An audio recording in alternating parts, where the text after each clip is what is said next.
Buonasera a tutti, come avete capito mi chiamo Cattozzo Michela, sì, sono nata a Padova, in verità sono metà rodigina perché mio papà era di Rovigo, infatti Cattozzo è un cognome che qua si sente, da altre parti non si sente tanto.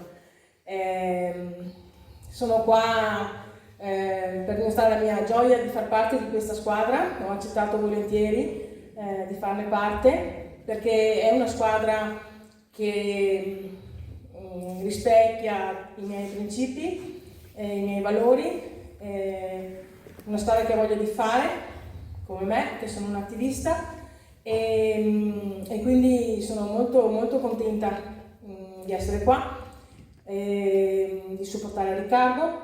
E vorrei anche dire che mi sento orgogliosa anche di essere veneta perché abbiamo una regione incredibile, facciamo parte veramente di una regione incredibile. Se pensiamo che il Veneto è una regione che ha tutto dal punto di vista del territorio, ha il mare, ha la pianura, ha i laghi, le colline, le montagne. Ne manca solo il deserto, dopo di non tutto, insomma. Cioè, quindi è una regione... Stiamo attrezzando. Ci stiamo attrezzando. Ci stiamo attrezzando. Lasciamolo lì intanto, dai. Abbiamo le truppe cammellate che stanno arrivando. No, ma noi non le lasceremo passare le truppe cammellate. No, i veneti sono resilienti e resistenti, attenzione, non si scherza. E quindi siamo orgogliosi. Abbiamo un buon patrimonio architettonico, abbiamo turismo, abbiamo tantissimo. Ricordiamocele queste cose, ricordiamocele, non dimentichiamoci mai il nostro valore, perché loro è quello che vogliono, quelli che non ci difendono, quelli che non ci aiutano, quelli che fino adesso hanno fatto del Veneto quello che è diventato. Ed è per questo che io sono contenta di far parte di questa squadra, perché sono sicura che sarà il giusto cambiamento di cui il Veneto ha bisogno.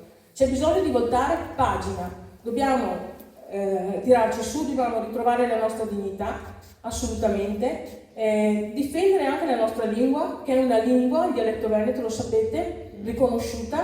Non abbiamo vergogna di parlare in dialetto, ci fanno passare per quello che non siamo, ma è perché hanno paura, non piace a qualcun altro, ma a noi non interessa. Quindi teniamo alta il nostro orgoglio veneto, che è importantissimo. Un popolo orgoglioso di quello che è ha una forza incredibile, non dimentichiamocelo. E come io sempre dico, ricordiamoci che siamo noi i sovrani di noi stessi e quindi siamo noi che possiamo fare la differenza. E quindi io credo in questa realtà che sta arrivando, credo in Riccardo. Come sapete e come viene sempre detto, ormai è ridetto, essendo un medico conosce bene le realtà della sanità, essendo stato sindaco per svariato tempo conosce bene anche tutti i meccanismi che ci sono dietro, economici e quant'altro, quindi penso che sia veramente la persona più indicata in questo momento per fare quel cambiamento di cui il Veneto e noi abbiamo bisogno.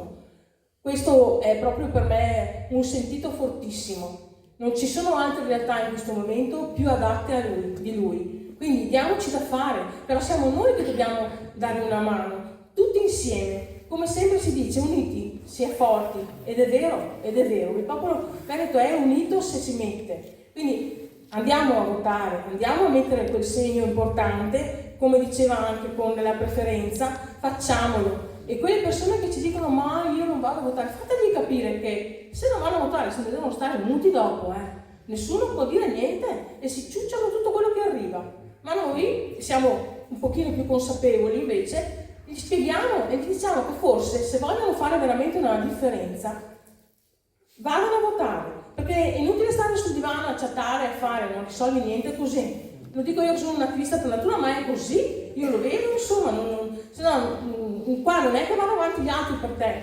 perché anche uno fa la differenza.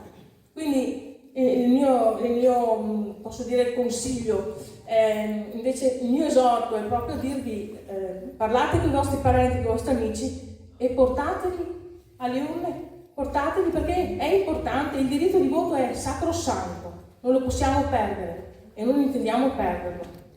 Quindi ecco, io vorrei dire questo, vi ringrazio tutti quanti e cedo la parola al prossimo.